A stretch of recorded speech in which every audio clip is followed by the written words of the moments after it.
Rain hammered the rusted rooftops like a hail of bullets, drowning out hope and washing away dreams one drop at a time. This town, once thriving, now sat hollow, a ghost of what it once was. A solitary pickup spluttered along a broken road, its driver clinging to a life patched together by grit and sacrifice. Here, trust was scarce, kindness rarer still. Tonight, fate would test both.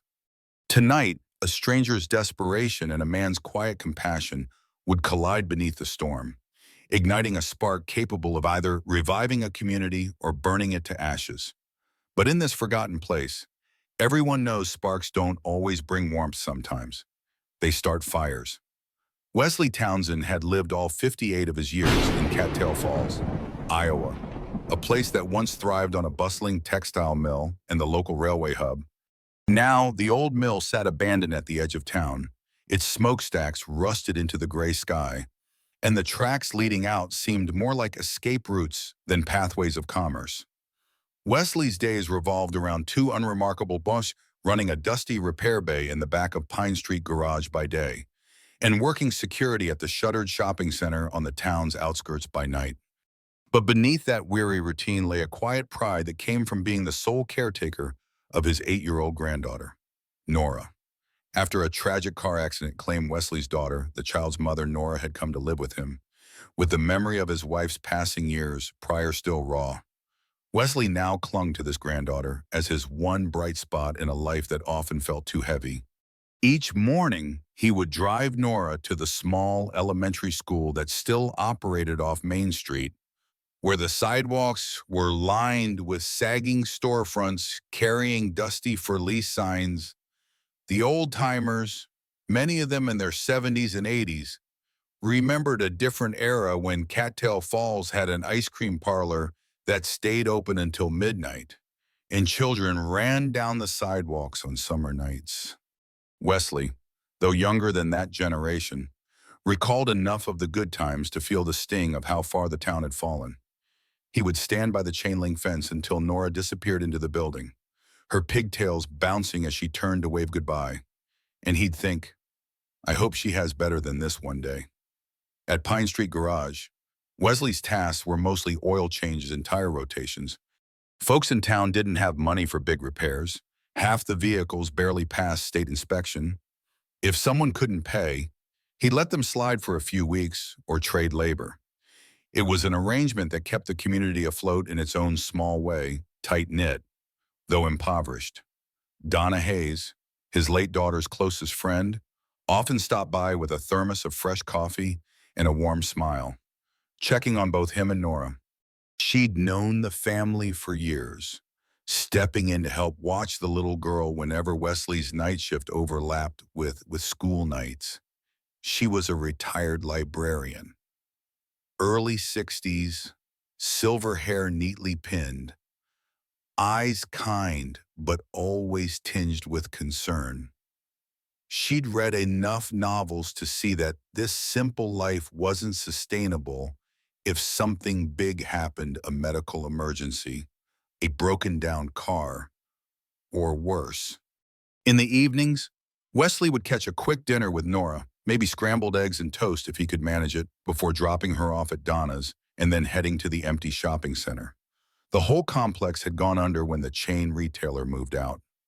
Now, Wesley's job mostly involved turning on and off floodlights and checking locked gates. He took pride in it, though.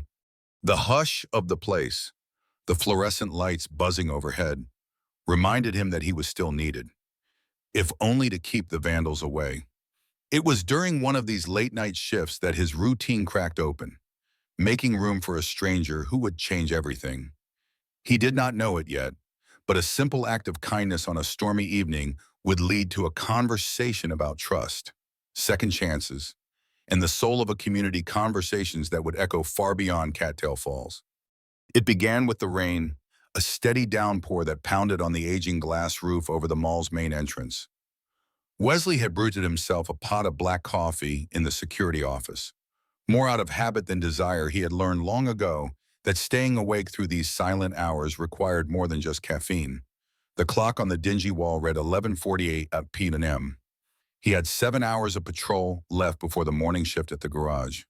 Usually, not a soul would appear this time of night, especially in weather like this. That was fine by him. He'd flip through the old receipts the mall management left scattered on the desk or daydream about simpler times. But that night, the headlights cut across the empty parking lot, scattering shadows as a car sputtered to a stop near the locked main entrance. Wesley peered through the blinds, wondering if it might be the county sheriff on a routine pass, but the silhouette was different sleek, though trailing steam. He grabbed his flashlight and umbrella, unlocked the side door, and stepped out into the deluge. That's when he first saw her, a woman in her late 30s, maybe early 40s, stepping gingerly from the driver's seat. Even through the curtain of rain, he could tell she was dressed far too formally for this corner. Of Iowa heels, a tailored jacket, and a blouse that clung to her shoulders in dark, wet patches. The woman looked both frustrated and relieved. "Excuse me," she called, her voice carrying over the rain. "Is there a service station open nearby? My engine's overheated." Wesley shook his head, beckoning her under the flimsy cover of his small umbrella. The woman's accent held a refined edge, nothing pompous, but enough to suggest she came from somewhere more cosmopolitan. She introduced herself simply as Elise Tisdale and explained that she'd been driving for hours, missing the last open service station by miles. Wesley knew she would find no help in town this late, not with most folks asleep and the only real mechanic shop locked up his own place.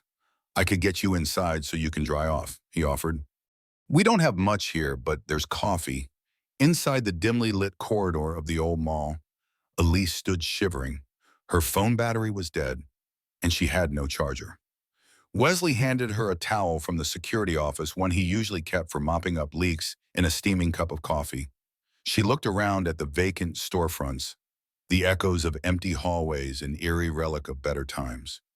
"I'm sorry to trouble you," she said softly, glancing down at her soaked shoes. "If I don't get to a meeting in the morning, I might—" She paused, searching for the right words. "Let's just say it's important." Wesley glanced at her fancy leather briefcase, the papers inside clearly water-stained now. He thought of his granddaughter, Nora, safe at Donna's house. He had to pick her up by 6:30 a.m. for school. He had maybe $5 to his name until payday. Yet, this stranger needed help, and he knew what it felt like to be stranded. "Well," he said, setting down his mug, "if you can't get your car fixed tonight, maybe you can borrow mine." It sounded absurd as soon as he said it, but Elise's eyes widened with a mix of disbelief and gratitude. Wesley took a deep breath, thinking of that battered old pickup, the only dependable vehicle he had to ferry Nora around. Still, something in him insisted when someone needs help. "You do what you can. Just be sure to bring it back," he added with a small smile. "I need to get my granddaughter to school tomorrow night, or, well, later tonight, I guess." The shock on Elise's face was so genuine it almost made Wesley laugh. She stammered out a polite refusal at first, insisting it wouldn't be right to take the only transportation he had.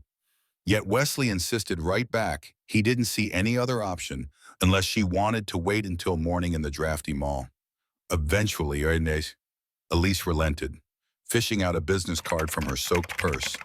"I'll pay you back for the gas and for the trouble," she said, her voice still trembling from the chill.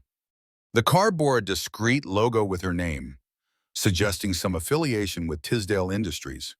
Though Wesley didn't press the issue, he simply handed her the ring of keys, pointing out the one with bright duct tape that started his truck. "It's not fancy, but it runs," he told her with a shrug. "Most days, anyway." She nodded, a half smile forming on her lips. In the neon glare of the security office, Wesley noticed something vulnerable in her expression, as if she were carrying a burden far heavier than a broken-down car. But they exchanged few words about their personal lives. He walked her to the side exit where his pickup was parked, water already pooling around the tires. Elise climbed in, adjusting the seat. She rolled down the window enough to say, "I'll have this back to you by morning, I promise." Then, with a sputter and a cough, the old engine roared to life, and the woman who looked entirely out of place in Cattail Falls drove into the storm. Wesley stood there with rain soaking through his windbreaker, watching the taillights disappear. He felt a twisting in his gut, part worry about his truck, part curiosity about who Elise might be. But it was done soon. Shaking off the water, he returned to his post, trying and failing to keep his mind on the job. Every so often, he sipped his lukewarm coffee and checked the clock, anxious about how he'd manage to pick Nora up if Elise didn't return by dawn. He dozed off in the small security chair around 300 M and awoke with a start at 5:45 to a dead quiet building. On a normal night, he'd have driven home by now to shower and grab Nora from Donna's place. He scanned the empty parking lot, hoping to see his old pickup rumbling back, but there was nothing except the hush of the lingering rain. Resigned, he called Donna, explaining the bizarre situation. She laughed in disbelief, yet promised to keep Nora until he sorted things out. "You big softy," she teased. "I swear, one of these days your kindness is going to land you in a heap of trouble, or maybe something better." Even after he clocked out, Wesley stayed an extra half hour pacing the corridors. When Elise still hadn't shown, he trudged home through the misty streets on foot, half frozen, beating himself up for being too trusting. By the time he reached his modest bungalow, the sun had fully risen, casting weak light over a yard that needed mowing and a porch that needed repainting. Every bone in his body ached for sleep, but responsibility tugged at him like a leash. He changed into dry clothes, grabbed a quick shower, then called the garage to say he'd be late. If Elise didn't show up soon, he'd have to figure out how to manage repairs for folks without his own vehicle. "Brilliant, Wes," he told himself. "You might have just given away your only ride." Just when Wesley had nearly convinced himself he'd been scammed, a silver sedan pulled up in front of his house. He caught a glimpse of Elise stepping out, a garment bag slung over her arm. A second door opened, and two more people emerged, both in crisp suits. One was a tall man with graying temples, while the other looked like a personal assistant clutching a tablet. Wesley's battered old pickup wasn't with them. His heart sank. Before he could storm out demanding answers, Elise knocked on his screen door. "Mr. Townsend," she began softly. Her hair was still damp, but this time from a rush shower rather than rain. She looked as if she'd slept no more than Wesley had. "I owe you the biggest apology and an explanation. Last night Wesley cut her off, glancing anxiously past her shoulder at the empty driveway. "Where's my truck?" he asked, voice more urgent than angry. "I told you I needed that back." The tall man, who introduced himself as Henry Tisdale, Elise's father, it turned out raised a reassuring hand. "Your vehicle is safe, sir. Elise had to get to a critical meeting early this morning. We arranged to tow her broken car to a repair shop, and she left your pickup at my private hangar by the county airfield." Wesley nearly laughed at the bizarre mention of a private hangar. "I'm sorry, you said hangar," Elise nodded, her gaze flickering with guilt. "I flew to Chicago to finalize a negotiation. I had no choice if I wanted to make it on time. Your truck is in good hands. I'll personally ensure it's delivered here this afternoon." The swirl of confusion and fatigue muddled Wesley's thoughts. "So you're telling me you took my old truck to a private jet and hopped a plane to Chicago?" he asked, trying not to sound incredulous. Elise nodded. A stunned silence followed. Henry cleared his throat, explaining that the meeting pertained to Tisdale Industries, a large family-held corporation at risk of being sold off. "We've been searching for a way to preserve it rather than see it dismantled," he said. "My daughter's presence was vital." Wesley rubbed his temples, exhaustion heavy in his bones. "Okay, look," he said. "All I want is my truck back. I gotta get to work, pick up my granddaughter, and keep my life from falling apart." "Yeah." Elise took a small step closer, lowering her voice. "I understand. Please know, I'm deeply grateful. If it weren't for your kindness, I'd have lost any chance to fight for my family's business. I promise you haven't lost anything. I just need a few hours to make this right. He could see the sincerity in her eyes. Something about Elise, maybe the hint of desperation behind her polished demeanor, stopped him from erupting. Fine, he said at last. This afternoon, she nodded. Thank you. Also, if it's all right, we'd like to talk to you later about something else. An opportunity. Wesley raised an eyebrow. Opportunity, he echoed, his tone still wary. Henry nodded. For you. For your community. We'll explain when we return your vehicle. Wesley hesitated, then just shook his head and murmured, All right, I'll be home after 4. By the time Wesley trudged into Pine Street Garage, he was already behind schedule. The garage's owner, Earl Dobbins, was hunched over the front counter, flipping through an outdated auto parts catalog. Earl didn't blink when Wesley explained he'd had to walk to work. He just shook his head. You trust people too easily. Townsend, he grumbled, but offered no further complaint. A man of few words, Earl valued hard work and honesty, both of which Wesley displayed in spades. Clients trickled in, as usual, a farmer needing a new serpentine belt, an elderly neighbor whose pickup refused to turn over, and a single mom with squeaky brakes. Between tasks, Wesley worried about how he would collect Nora from Donna's if his truck didn't show. Whenever the phone rang, his stomach clenched, hoping it might be Elise or Henry with an update. By noon, no call came. Around that time, Donna dropped by with Nora. I figured you could use a break, Donna said, politely ignoring the tension in Wesley's eyes. Nora clung to his waist, looking up with concern. Papa Wes, are you okay? She asked, using the name she'd adopted ever since she was little, blending Papa with Wes. He mustered a grin, ruffling her hair. I'm fine, sweetheart. Just a bit tired. Long night. Nora glanced at the grease-stained floor, then at Donna, as if she sensed something was off. Is it that storm last night?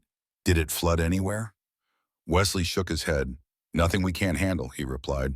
He wished he could tell her the truth about trusting a stranger with his most precious and only means of transportation, about the pang of regret battling with a sense of odd, unexplainable hope. But Nora was only aided. She already carried enough on her shoulders. She was bright, always among the top in her class, and he worried about overshadowing her childhood with adult burdens. We'll talk later, kiddo, he promised, giving her a quick hug before Donna whisked her away to spend the afternoon at the library. Wesley's mind whirled with possibilities. What if they never come back? How would I pay for a new vehicle? Am I just gullible? By 3 o'clock, he'd run through every negative scenario when his phone finally buzzed. The display read an unknown number. He almost dropped his wrench. Hello, he answered, voice cracking from stress. Elise's calm tone came across the line, tinged with relief. We're pulling up to your address now. Mr. Townsend, but you're not home. Would it be all right if we dropped off your truck at the garage? He closed his eyes, exhaling. Yes, yes, that'd be great. I'll be here all day. Minutes later, a glossy black SUV glided into the dusty lot. The contrast could not have been starker, a posh, tinted window vehicle alongside the battered sedans and pickups that typically populated Pine Street. The driver stepped out first, opening the back door for Elise and Henry Tisdale. Behind the SUV, a tow truck was carefully backing up Wesley's pickup, which looked freshly washed. Wesley let out a breath he hadn't realized he was holding. Elise walked up, an apologetic smile on her face. It runs better than ever, she said. And we filled the tank. Here's your key. She placed it in his palm with care, as if returning something sacred. Henry joined them, scanning the garage's chipped paint, the lines of old tires, the single overhead fan creaking away. We appreciate what you did for Elise, he said, voice measured. Now, if you have a moment, we'd like to discuss that opportunity we mentioned. A small ripple of curiosity passed through the handful of onlookers, customers waiting in the garage's lobby.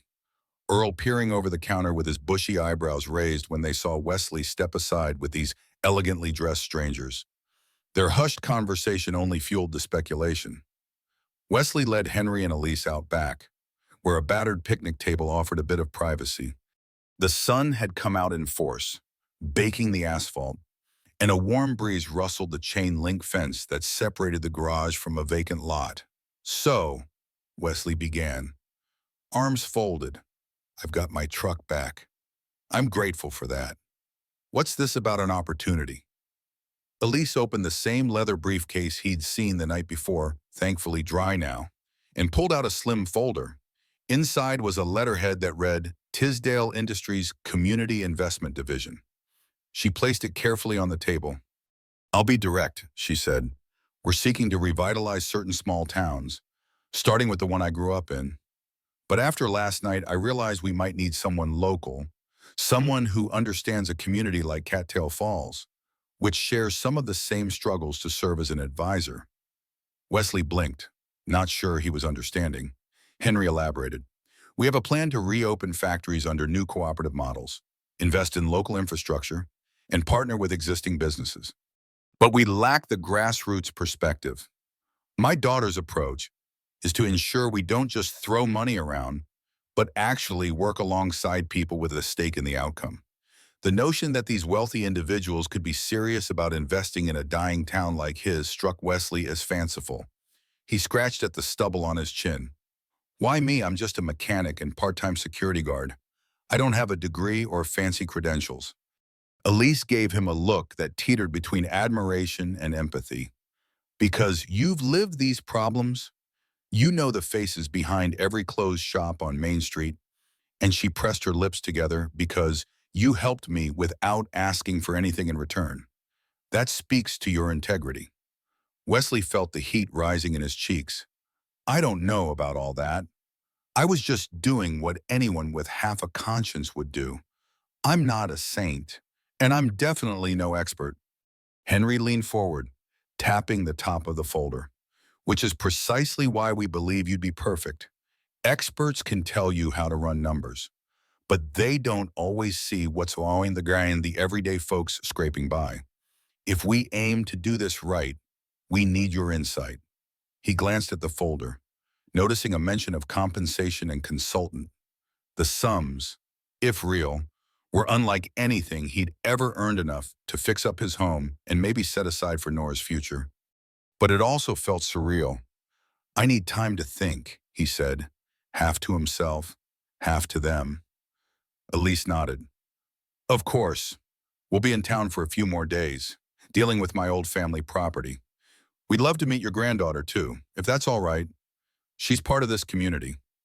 After all, Wesley stiffened protectively. "Let's not get her hopes up about big changes," he said. "She's lost enough in her young life. I'm not sure how I feel about painting pictures of some miracle rescue that may or may not happen." Henry gave a slow, respectful nod. "Take the time you need, we'll be calm. We'll be staying at the old River Glen Inn if you decide you'd like to talk more." That evening, Wesley drove Nora home in the refueled pickup, mind a-whirl with possibilities. The sun's last rays cast a golden glow over the boarded-up storefronts and the abandoned textile mill looming at the edge of town. He thought back to the days when that mill had kept half the families here fed, including his own when he was a boy. It all seemed like a lifetime ago. As they pulled into the driveway, Nora spoke up in her soft, inquisitive voice. "Papa Wes, who were those people at the garage, the fancy ones?" She'd overheard snippets while coming to ask him for lunch money. "Children in small towns often pick up more than adults assume." Wesley cut the engine. "They're visitors," he said carefully. "Might be some folks who want to help the town." Nora perked up. "Help with what?" "Like fixing the old mill or opening new shops." He gave a shrug. "Something like that, kiddo. But we don't know yet if they're serious." Inside their modest bungalow, the living room smelled faintly of old carpet and the casserole Donna had dropped off last weekend. Framed photos lined a small wooden shelf, pictures of Wesley's wife, gone too soon to an aneurysm, and of his daughter, Lily, who'd passed in that car accident years later, leaving Nora behind. Nora kept a small drawing taped next to the photos, a hand-drawn picture of the three of them, smiling under a bright sun. Wesley felt a familiar pang of loss as he set down his keys on the coffee table. He reheated leftover stew, served Nora a portion, and settled across from her at the scarred kitchen table. There, he finally decided to share a version of events. The woman's name is Elise. I met her last night because her car broke down. She was in trouble, so I let her borrow our truck. Nora's eyes lit up. You let a total stranger drive your truck? Her voice carried that note of disbelief only children can perfect. She seemed like she really needed help. Wesley replied, and she brought it back, safe and sound. Nora smiled, but behind it, Wesley recognized a flicker of worry. You always help people. Papa Wes, is that why we don't have a lot of money left? It was a child's question, straightforward and innocent. He paused, choosing his words. Maybe that's part of it, he conceded. But money's not everything, honey. Sometimes it's better to do what's right and figure out the rest later. They finished dinner mostly in silence. After Nora had gone to bed, Wesley stared at the documents Elise had left in his possession, ignoring the stinging in his tired eyes. A consultant for Tisdale Industries. He could barely make sense of the corporate jargon, but the gist was clear. They wanted him to provide local perspective for a pilot program to reopen idle factories under a co-op model, helping towns like Cattail Falls become economically self-sustaining again. It sounded too good to be real, like a pipe dream, or worse, a corporate stunt. But what if it wasn't? What if this was the lifeline the town desperately needed? And what if his role could finally secure Nora a future that didn't involve scraping by sleep? Was elusive that night. Whenever he closed his eyes, he saw Elisa's face, a mixture of gratitude and sincerity that might, or might not, be genuine. The next morning, Donna invited Wesley and Nora for a pancake breakfast at her cozy home. The smell of blueberry batter and freshly brewed coffee enveloped them as soon as they walked through the door. Donna's living room was tidy, featuring a bookshelf stacked with classics, her decades as a librarian evident in every corner. Nora scampered off to feed Donna's cat, and Donna turned to Wesley, eyebrows arched. So, she said, I hear from folks around town that you're suddenly in cahoots with some fancy business folks. Wesley sighed, lowering himself into a creaky wooden chair at the kitchen table. He filled Donna in on the broad strokes: Elise's breakdown, the borrowed truck, the proposal for some community-based revitalization. Donna listened intently, her lined face registering both cautious curiosity and a glimmer of hope.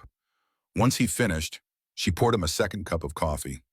Wes, I've known you longer than either of us care to count, she began. You're a good man, too good for your own good, some might say, and I also know this town is dying. It has been for the past 20 years. If this Tisdale Industries thing is real, maybe it's a blessing, but you have to protect yourself and Nora. Wesley nodded, swirling his coffee in his mug. That's just it. Donna, I'm scared. I don't want to get our hopes up if these people are just passing through. Yet, something about Elise, she seemed genuine, like she really believed in what she was saying. He paused, then quietly added, and the money, well, it's a lot. Not that it's all about that, but it could change things for Nora. Donna reached across the table, laying a gentle hand over his. If you decide to do this, you better make sure they respect you and your town. I've seen enough outsiders swoop in, promise the moon, and skip town when the profits weren't immediate. Wesley felt a knot in his chest. He remembered the developer who had promised a major housing project a decade ago, only to disappear and leave behind an unfinished eyesore. You're right, he said optimistically. I'll talk to them carefully. By the time he and Nora walked back home, the sun was high in the sky, and the phone in his pocket buzzed. Unknown number again. Wesley's stomach fluttered as he picked up. Elise's voice, polite but with an undercurrent of eagerness. Would you and Nora join my father and me for dinner tonight at the River Glen Inn? We'd like to show you our proposed plans. Get your feedback. No obligations. Of course. Wesley glanced down at Nora, who was twirling in her new sneakers, carefree for the moment. He said yes, but with the proviso that he didn't want a big fancy to-do. Elise promised something casual, a small dining room. Just them. After the call ended, Nora tugged his sleeve. What is it? Papa Wes? He forced a grin. Looks like we've got dinner plans. Kiddo, with some new friends. She gave a little hop, half excited, half curious. Wesley's own heart hammered with uncertainty. Had he just opened a door to a miracle solution? Or was he inviting heartbreak for them both? The River Glen Inn was a relic of bygone grandeur. Perched by the slow-moving river that cut through Cattail Falls, it boasted an ornate Victorian facade, complete with a sagging wraparound porch and stained glass windows that had seen better days. In the 1960s, it had been the town's pride, a destination for traveling businessmen, wedding receptions, and holiday feasts. Nowadays, only a handful of rooms remained operational. Still, the dining room's chandeliers cast a warm glow across the rustic tables, and the staff, ever loyal, treated every guest like royalty. Wesley and Nora arrived just after 6, both wearing their best attempt at nice attire. For Nora, that meant a simple floral dress passed down from Donna's niece.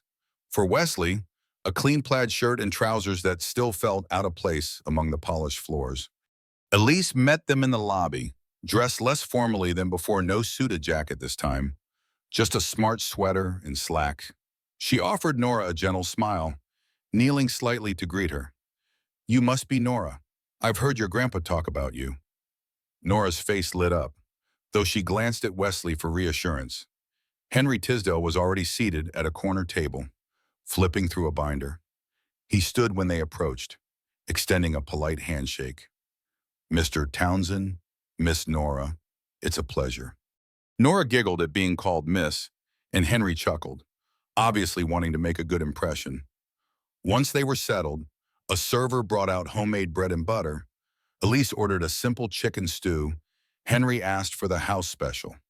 Wesley noted that they weren't going for extravagant wines or expensive cuts. It felt genuine, more down to earth than he expected.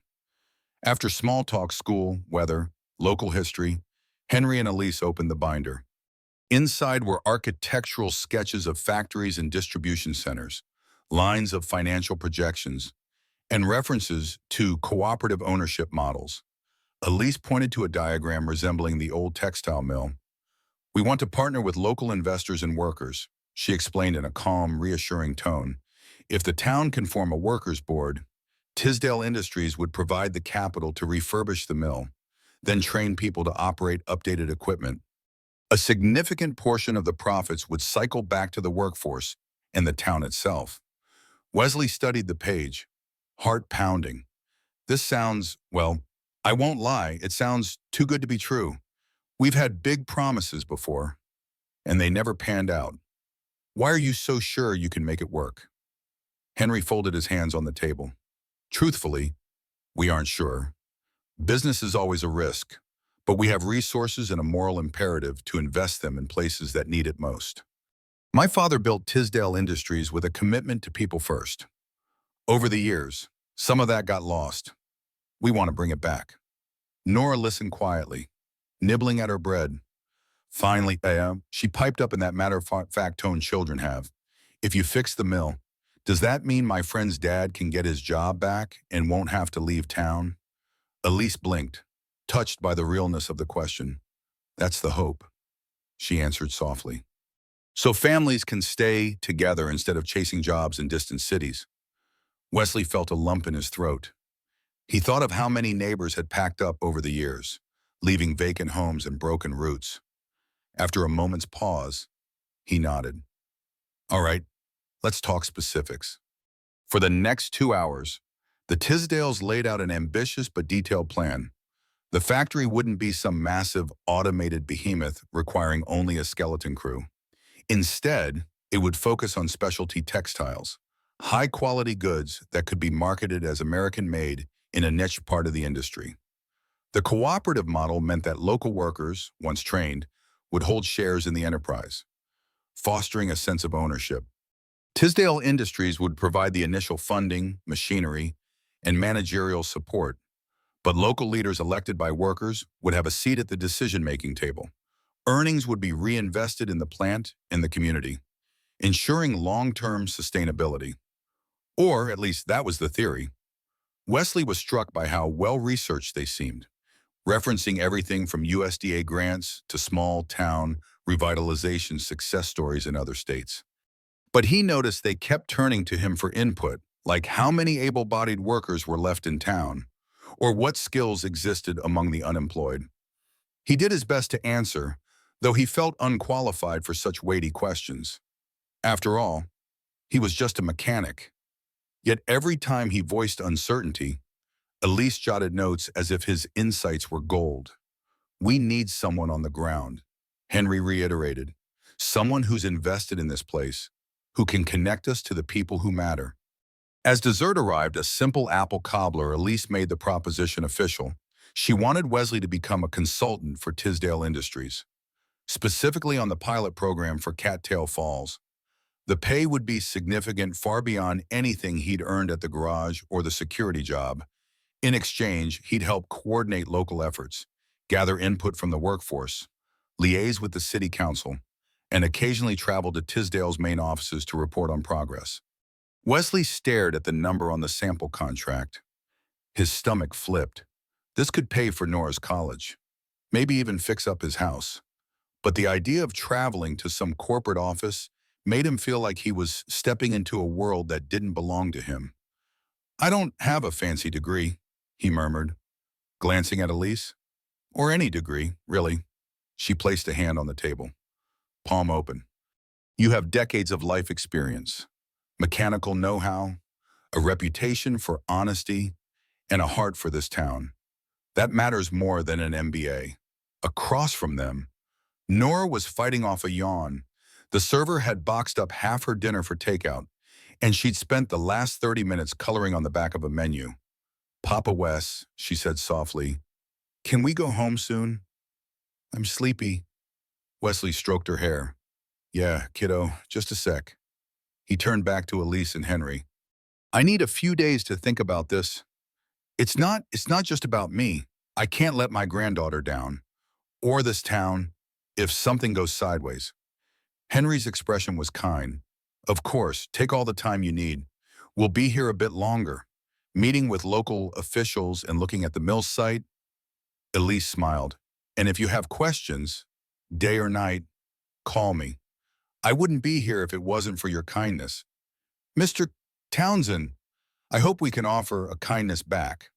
With that, dinner concluded. Wesley carried Nora out to the truck, heart thudding in his chest. As he drove home under the starless sky, her head rested on his shoulder, and he wondered if her future might be brighter than he'd dared to dream. When Wesley confided in Donna the next morning, her reaction was a mix of shock, pride, and concern. "It sounds like a fairy tale," she said, pouring him a mug of tea in her tidy living room. "But I've read enough stories to know that sometimes fairy tales come true, and sometimes they're traps." She pressed her lips tight. "How do you feel?" He admitted he was torn. On the one hand, the potential transformation of Cattail Falls was thrilling. On the other, the weight of responsibility pressed down on him. What if it fails? People here have pinned hopes on false promises before. They might look at me as the local face of this operation. If it all collapses, I won't be able to show my face. Donna nodded. "But if it succeeds," she left the sentence hanging, a spark of possibility glinting in her eyes. Word travels fast in small towns, and by midday, a couple of the old guard from the local diner dropped by Pine Street Garage, wanting to hear the scoop. Wesley explained in rough outlines, leaving out the contract details. Some folks were skeptical.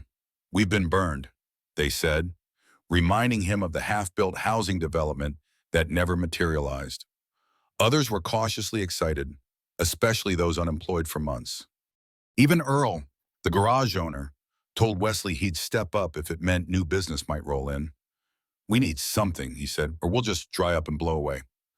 Still, Wesley hesitated to sign anything.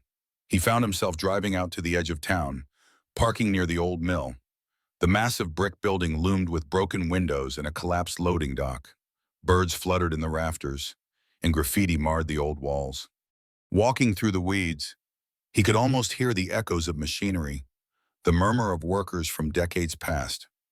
Back then, it was a place of pride, fueling the local economy. Could Tisdale Industries truly bring that spirit back midway through his silent inspection? Elise appeared, having parked her car on the opposite side. She wore sturdy boots and jeans this time, looking more like a curious traveler than a corporate heir. "I thought I might find you here," she said gently. They walked together, stepping over rubble, imagining what a revitalized mill could mean. Wesley grilled her with questions about finances, timelines, and worker protections. She responded thoughtfully, not with slick marketing lines, but genuine acknowledgement of challenges. "It won't be easy," she said, "but I believe we can do it if we respect the people who work here." They paused by a shattered window, a breeze whistling through. Elise turned to him. "If you're still unsure, maybe we should meet with people in other towns where we've tested smaller projects. Let them tell you how it went." Wesley's eyes narrowed. "You've done this before," she nodded. "On a smaller scale, yes. Renovating a local dairy coop in Vermont, revitalizing a metalworks plant in Pennsylvania. Each had its own hurdles, but the outcomes were positive." A sense of relief washed over Wesley. This wasn't purely theoretical, there was precedent. "All right," he said, feeling a small stirring of hope. "I'll see it for myself, if you're offering." Elise smiled, extending her hand. "Let's do it, because the only way to build trust is to show, not just tell." The next week blurred in a flurry of activity. Elise arranged for Wesley to fly his first time on a plane to Pennsylvania to meet the folks at a small metalworks facility that Tisdale Industries had helped reopen. Donna watched over Nora, who thought the idea of her grandfather boarding a plane was both fascinating and terrifying. "Just be careful. Papa Wes," she pleaded. He assured her he'd be back soon. Wesley had never been one for travel. His entire life existed within a 100-mile radius of Cattail Falls, but stepping off the small commuter plane in rural Pennsylvania felt oddly familiar. The landscape featured rolling hills dotted with farmhouses, not unlike home. A local manager named Reuben greeted him at the airport, a broad smile lighting up his face. "You must be the legendary Wesley Townsend," Reuben joked, shaking his hand firmly. "Elise told us all about how you saved her night with that pickup truck loan." They drove to the metalworks plant in an old station wagon, passing through a sleepy main street that could have been a twin to Cattail Falls, a few boarded-up shops, a diner, a convenience store, and a church at the end of the road. As they pulled into the gravel lot, Wesley saw a refurbished building with fresh paint, a newly landscaped entrance, and a sign that read Bridgman Metalworks in association with Tisdale Industries. Inside, machinery hummed, and about 50 workers tended stations, wearing safety gear. The air smelled of iron, grease, and possibility.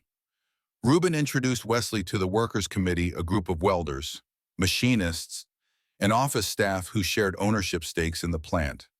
They explained how Tisdale had fronted the capital to upgrade old equipment, retrain the workforce, and market their products to new clients.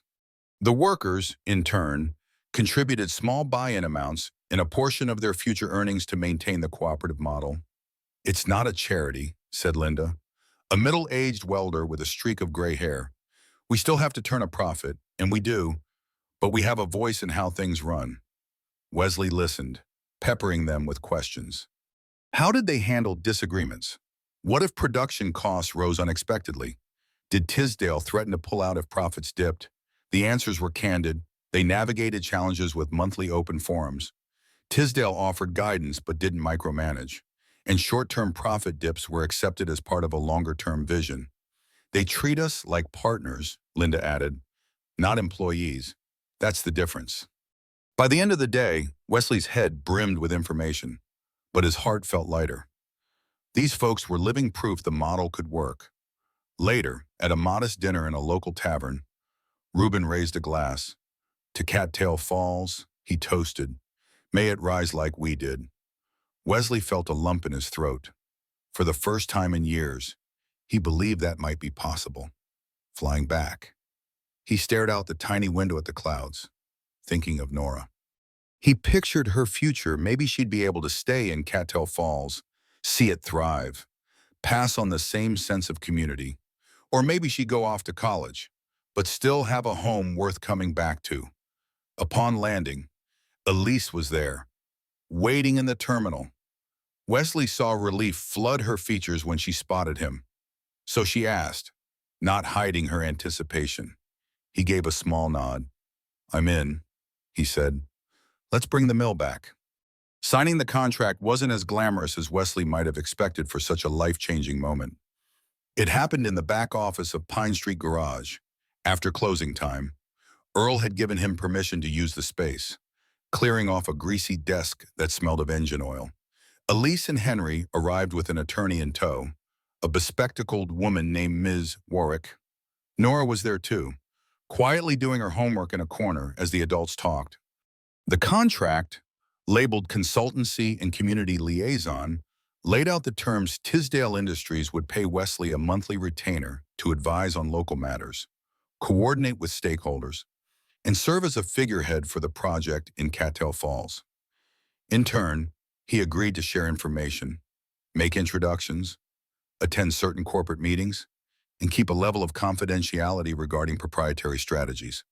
The sums listed were staggering to him, enough to cover his modest living expenses many times over. But Elise had assured him repeatedly, "We're not buying you, Wes. We're honoring your expertise and the trust you've built here." He hovered over the signature line, heart pounding. This was more than just a financial leap. It meant stepping into a role that might pit him against naysayers in town or place him in corporate boardrooms where he felt like a fish out of water. He thought about the conversation he'd had with Nora Lauren that morning, explaining that he might be busier, but it was all to help the community. She'd nodded seriously, as if understanding more than her years suggested. Then, with a breath, he signed his name. Ms. Warwick countersigned, then handed copies to everyone. Henry shook Wesley's hand with a warm smile. "Welcome to Tisdale Industries," he said. Elise beamed, but her eyes were moist. "It's been a long time since I felt this hopeful about a project," she admitted softly. "Thank you, truly, for trusting them." Earl, who had been lingering near the door, grunted in a half-joking manner. "Well, Townsend, guess this means I'm losing my best mechanic." Or what? Wesley's eyes widened. "Oh, no, I'm not quitting. I can't just abandon you." But Earl waved it off. "Relax, I'm teasing. I know you'll do what you can. And if this mill reopens, maybe we'll have more cars on the road that need fixing. It could be good for everyone." After the formalities, Elise invited them for a small celebration at the River Glen Inn Lounge, just drinks and conversation. "I'll pass," Earl said, smiling wryly. "You go enjoy yourselves. I got me an early morning." Wesley nearly declined too, out of habit, but then realized Nora might enjoy a treat. So they all piled into vehicles, driving through the quiet streets under the glow of old street lamps. Cattail Falls looked almost peaceful at night, not like a town in decline. In the lounge, Donna joined them, taking a rare night off from her library tasks. Someone ordered sparkling cider for Nora, who toasted with childlike glee. To the new mill, the small group clinked glasses. Elise, Henry, Wesley, Donna, Nora, Ms. Warwick, each a different puzzle piece, yet all united by a common goal. Wesley didn't dare call it a miracle, but it felt like the beginning of something he couldn't quite name, something that might defy the cynicism and heartbreak that had haunted Cattail Falls for so long. The transformation didn't happen overnight, of course. Renovations on the mill began with structural repairs to the roof and windows, tasks requiring specialized crews. Tisdale Industries hired local labor whenever possible, but also brought in experts to ensure the building was up to modern standards. For weeks, the town buzzed with activity trucks hauling in materials, scaffolding wrapping the mill, and a local diner expanding hours to feed the hungry crews. To the older residents, it reminded them of the town's heyday. Skeptics who once rolled their eyes at Wesley's pipe dream started dropping by the site to watch progress, gradually softening their stance. Meanwhile, Wesley found himself busier than ever. He met with the city council to draft proposals for rezoning certain parcels around the mill. He fielded questions from neighbors about who could qualify for upcoming jobs. He attended a training session to understand the modern textile equipment that would soon arrive. On top of all that, he juggled his responsibilities at Pine Street Garage. Though Earl graciously gave him leeway when Tisdale demands called, every evening, Wesley returned home exhausted, but with a sense of purpose that stirred something deep within him. For Nora, life changed too. She saw her grandfather on the local news, praising the cooperative model Tisdale had introduced. Kids at school whispered that her grandpa was some kind of hero. She wasn't sure how to feel about that. Part of her missed the simple evenings they used to have dinner together, him helping her with math homework. Now, he often came in late or had to jet off for a meeting. One night, she mustered the courage to tell him she felt lonely. Wesley knelt beside her bed, gently explaining, "I'm doing this so that you and everyone else here can have a better future. But I'm sorry I haven't been around as much." Tears brimmed in Nora's eyes, but she nodded, understanding that big changes sometimes meant sacrifice. Donna also noticed the strain. She quietly helped by ferrying Nora to after-school activities, ensuring groceries were stocked, and even tidying Wesley's house when he was too swamped. "You can't pour from an empty cup," she told him one afternoon, insisting he take a break. He smiled, realizing how grateful he was to have her in their lives. Elise, for her part, stepped up by offering to arrange some of Wesley's tasks so he could have more time with Nora. She recognized how important that bond was and even invited the two of them to see her personal estate one Sunday, a sprawling farmland she'd inherited just outside of town. That Sunday morning, with the mill repairs humming along, Wesley and Nora drove out to the Tisdale farmland. Rolling hills, a quiet pond, and fields of corn greeted them. Elise was there in jeans and boots, waving from a barn. She introduced them to a few rescued horses she kept. "I come here to clear my head," she said, patting the muzzle of a gentle mare. Nora's eyes sparkled, and Wesley couldn't help but feel a wave of admiration for Elise's devotion. She seemed more at ease here in the country than in corporate boardrooms. Maybe they had more in common than he thought. As the sun climbed overhead, Wesley realized that for the first time in a long while, he felt a sense of belonging, like the broken pieces of his life were slowly, steadily finding a way to fit back together. 6 months later, the mill reopened its doors under the banner Cattail Cooperative Textiles, in partnership with Tisdale Industries. The grand opening drew a crowd of nearly every resident in town, from teenagers to grandparents, all gathered on the freshly paved lot to witness the ribbon-cutting ceremony. A local high school band played a cheerful tune. The smell of barbecue drifted over from a few food trucks that had set up near the street. It was a celebration that felt historic, not in a grandiose sense, but in a deeply personal one, like the entire community was exhaling a collective sigh of relief. Wesley stood at the front with Nora beside him, her hand clutching his. Donna was there too, wiping proud tears from her eyes. On the podium, Elise wore a simple dress, her hair pulled back in a loose ponytail, smiling with genuine warmth as she scanned the crowd. Henry Tisdale, looking stately in a dark suit, gave a short speech about family values, community resilience, and the importance of everyday heroes. Then he waved Wesley up to the microphone, adjusting the mic. Wesley looked out at the people who shaped his life, the old men from the diner, the families who had struggled to make rent, the single moms who'd prayed for stable employment, and the younger generation who had started believing in tomorrow again. His voice shook at first. "I'm just a mechanic," he began, earning a soft laugh from the crowd. "But something I've learned is that any tool can mend something broken if you use it right. Our town was pretty broken for a while, but look at us now. We've come together in a way I never thought possible. So many of you had a hand in this, laying bricks, painting walls, training on new machines, or even just cheering us on." He gestured toward Elise and Henry. "We're thankful to the Tisdales for believing in our potential. But remember, we run this place. This cooperative model means each of you who works here or invests here has a stake. It's ours to make or break. Let's do it right." The applause roared, and Nora squeezed his hand. He blinked back tears, stepping down to let Elise take the stage. Afterward, a sea of hugs, handshakes, and laughter filled the newly refurbished interior of the mill. Modern machines gleamed under bright industrial lights, but the real glow came from the faces of the workers preparing for their first official shift. Journalists from a regional newspaper snapped photos. A local blogger interviewed Nora, who proudly explained her grandpa's role. Meanwhile, Donna guided a group of visitors around, telling them stories of how the town used to be and how it might be again. In the midst of it all, Elise pulled Wesley aside. "We did it," she said softly. "Though something tells me this is just the beginning." Wesley nodded, catching Nora's eyes across the room. She was smiling from ear to ear. "You're right," he replied, voice steady.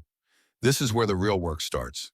Then he found himself giving Elise a quick embrace, an expression of gratitude, respect, and perhaps a blossoming friendship that transcended business. 3 days later, the factory floor was alive with whirring machines, the chatter of employees learning new tasks, and the hum of camaraderie. Orders trickled in, small at first, but promising. By the end of that first month, they had enough contracts to keep everyone busy. And in the quiet hours of the evening, when Wesley tucked Nora into bed, she'd ask, "Is the mill doing okay?" He'd smile, remembering the path from that stormy night to now, and say, "We're all doing okay, honey." Maybe even better than okay, because in opening his truck door to a stranger, Wesley had opened a door for an entire community and discovered that sometimes the smallest acts of trust can spark the greatest transformations. Looking back, it wasn't the big gestures or the grand plans that truly changed things. It was the quiet decisions, the choices made when no one else was watching. Along the way, trust had been tested, hearts had been opened, and dreams that once seemed impossible had somehow found their place in the real world. Yes, the scars of loss still lingered, reminders of what the journey cost. Yet they stood side by side with hope, resilience, and an unspoken promise that communities built on genuine kindness and sacrifice endure even the fiercest storms. In the end, what truly mattered wasn't how much was gained or lost, but how much was learned, how many lives were touched, and the quiet legacy left behind in the wake of one man's simple act of trust. Because sometimes, the smallest keys unlock the largest doors, doors that lead not only to new beginnings, but to discovering who we really are.